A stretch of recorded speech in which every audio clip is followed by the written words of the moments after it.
Înțelegerea semnelor subtile și clare pe care le arată femeile atunci când sunt interesate de tine poate dezvălui multe despre adevăratele lor sentimente.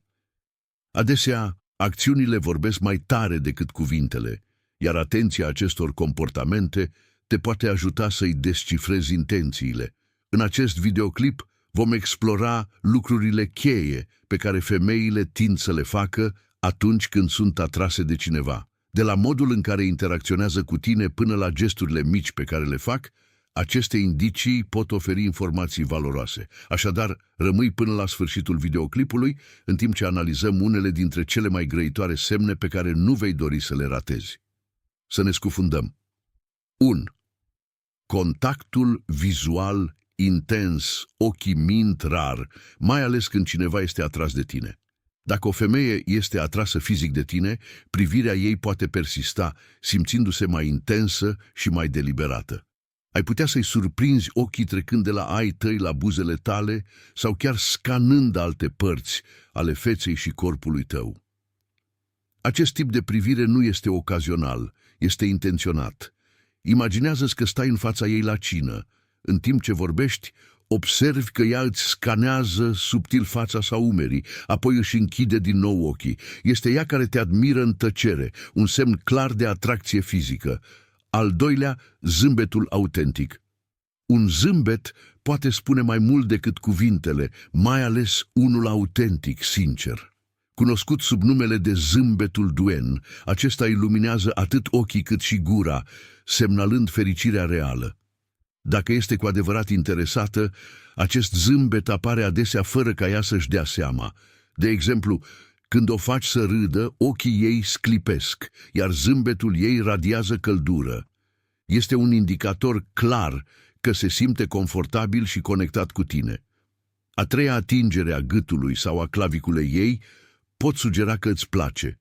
Această mișcare transmite adesea nervozitate sau conștientizarea corpului ei în timp ce ea încearcă să-ți atragă atenția.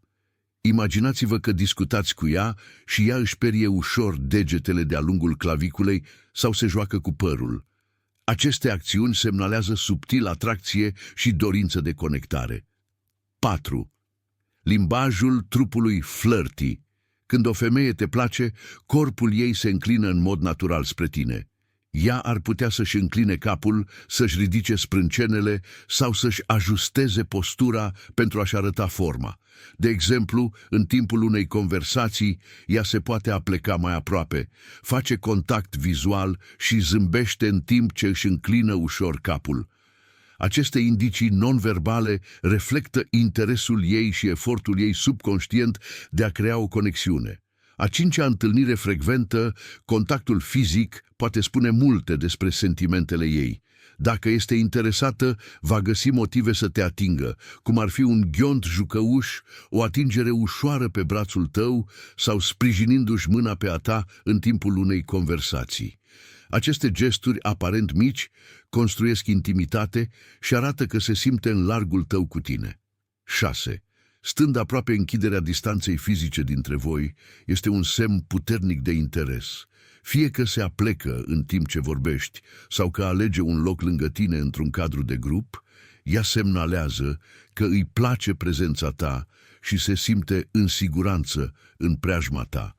De exemplu, dacă își sprijină capul pe umărul tău la filme, este un semn clar că este atrasă de tine. 7. Încrucișarea picioarelor spre tine.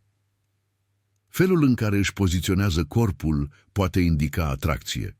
Încrucișarea picioarelor spre tine, de exemplu, arată deschidere și implicare.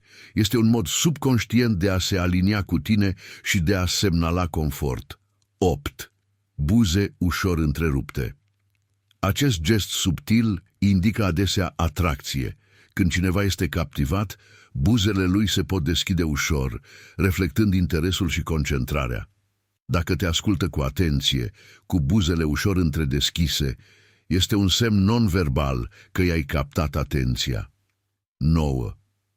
Mimându-ți comportamentul, Imitația este un semn puternic de conexiune. Dacă ea vă reflectă gesturile, tiparele de vorbire sau frazele preferate, arată că acordă o atenție deosebită și vrea să creeze o legătură cu tine. De exemplu, dacă folosești un anumit slogan și ea începe să o spună și ea, este modul ei de a crea un sentiment de apropiere.